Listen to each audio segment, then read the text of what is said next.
நான் உங்கள் வழக்கறிஞர் ராதே காமராஜ்.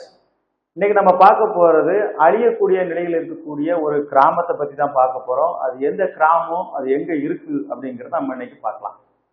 நெல்லை மாவட்டம் ராதாபுரம் சட்டமன்ற தொகுதிக்கு உட்பட்ட 9 மீனவ கிராமங்கள் இருக்குது. அந்த 9 மீனவ கிராமங்களுக்கு முக்கியமான ஒரு தூண்டில் போட்டு மீன் பிடிக்கக்கூடிய ஒரு முக்கியமான கிராமமா இருக்கிறது தான் சோமையார்புரம் கிராமம். இந்த மீனவ கிராமத்துல கிட்டத்தட்ட 156 குடும்பங்கள் வாழ்ந்துட்டு இருக்குது. இதுல வைத்து நாட்டுப்படகு மூலமா இங்க உள்ள மீனவர்கள் மீன்பிடி தொழிலில் ஈடுபட்டு இருக்கிறாங்க. இந்த கிராமம் சமீப காலத்துல பயங்கரமான கடல் அரிப்பினால பாதிக்கப்பட்டு அந்த கிராமம் தற்போது அழியக்கூடிய சூழ்நிலையில இருக்குது.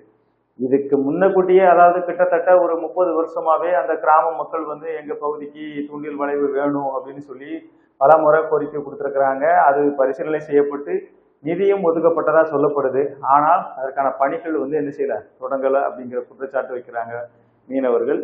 இந்த பல முறை நாங்க மனு கொடுத்தோம், எந்தவித நடவடிக்கையும் எடுக்கப்படவில்லை. ரெண்டாவது, இது ஒரு சபாநாயகனுடைய தொகுதியா இருந்தும் நாங்க புறக்கணிக்கப்படுறோம் அப்படிங்கிற குற்றச்சாட்டுகள் இந்த மீனவர்கள் தொடர்ந்து வச்சுட்டு இருக்கிறாங்க. இந்த குற்றச்சாட்டுக்கு என்ன காரணம்னு கேட்டீங்கன்னா, இந்த கிராமம் ஒரு மீன் பிடி தொழிலை மட்டுமே நம்பி இருக்கக்கூடிய ஒரு கிராமம். இந்த மீன்பிடி இல்லைன்னா இந்த கிராமத்துல வேற எந்த வாழ்வாதாரமே கிடையாது. இதனால இங்க என்னுடைய கடல் அரிப்பினால பல பேர் மீனவர்கள் பாதிக்கப்படுறதுனால அவங்க இங்க இருந்து வேற கிராமங்களுக்கு, அது வெளிநாடுகளுக்கு, வெளி மாநிலங்களுக்கு மீன்பிடிக்க தொழிலுக்காக போய் இங்க இருக்கக்கூடிய பல குடும்பங்கள் குடிபெயர்ந்தே போயிடுச்சு. அந்த மாதிரியான சூழ்நிலைகள் இருக்குது. இப்போ இந்த கிராமத்தை காப்பாற்றணும் அப்படின்னா ஒரே வழி இந்த கிராமத்திற்கு தூண்டில் வளைவு அமைக்கிறது மட்டும்தான் அப்படின்னு சொல்லி மீனவர்கள் வேற வழியே இல்லை. இதை நம்ம தீவிரமான முறையில அரசனுடைய கவனத்திற்கு கொண்டு போகணும் அப்படிங்கிறதுக்கு ஒரு முடிவு எடுத்து தொடர்ந்து இந்த போராட்டத்துல ஈடுபட ஆரம்பிச்சிருக்கிறாங்க. இதனுடைய போராட்டத்திட்ட தொடர்ச்சியா கடந்த சில நாட்களுக்கு முன்பு கடலில் இறங்கி தங்களுடைய முதற்கட்ட எதிர்ப்பை தெரிவிச்சாங்க. அப்போதும் இந்த அரசு எந்தவித நடவடிக்கையும் எடுக்கப்படவில்லை அப்படிங்கிறத அவங்க கோரி என்ன பண்றாங்க, மறுபடி நாளை ஞாயிற்றுக்கிழமை 18/1/2026 முதலாக என்ன பண்றாங்கன்னா பகலிரவு போராட்டம், அதாவது காலை மற்றும் இரவு அந்த மாதிரியான போராட்டங்களை முன்னெடுக்கணும்னு சொல்லி அறிவிச்சு இந்த போராட்டம் நாளைக்கு நடக்க இருக்குது.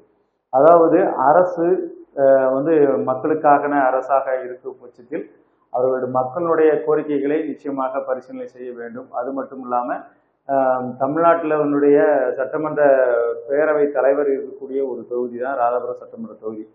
இந்த தொகுதியில ஒரு மீனவ கிராமங்கள் அழியக்கூடிய சூழ்நிலையில இருக்குது, அழிவை நோக்கி போயிட்டு இருக்கு அப்படிங்கிற ஒரு விஷயம் சபாநாயகருடைய கவனத்திற்கு போயிருக்கா இல்லைன்னு தெரியல. ஆனா மீனவர்கள் இது சம்பந்தமா பல முறை மனு கொடுத்துன்னு சொல்றாங்க. உடனடியாக சபாநாயகர் இந்த மீனவர்களுடைய போராட்டத்தையும் இந்த மீனவர்களுடைய அந்த அழுகுரலையும் உடனடியாக இனி வரக்கூடிய 20ஆம் தேதி சட்டப்பேரவை கூட்டத்தொடர் நடக்குது. அந்த கூட்டத்தொடர்லையாவது இந்த மீனவர்களுடைய இந்த கோரிக்கையை வலியுறுத்தி உடனடியாக நிதி ஒதுக்கி இந்த தூண்டில் வளைவு அமைக்கிறதுக்கு நடவடிக்கை எடுக்க வேண்டும் என்பதுதான் இந்த பகுதி மக்களின் கோரிக்கையாக இருக்கிறது. வணக்கம்.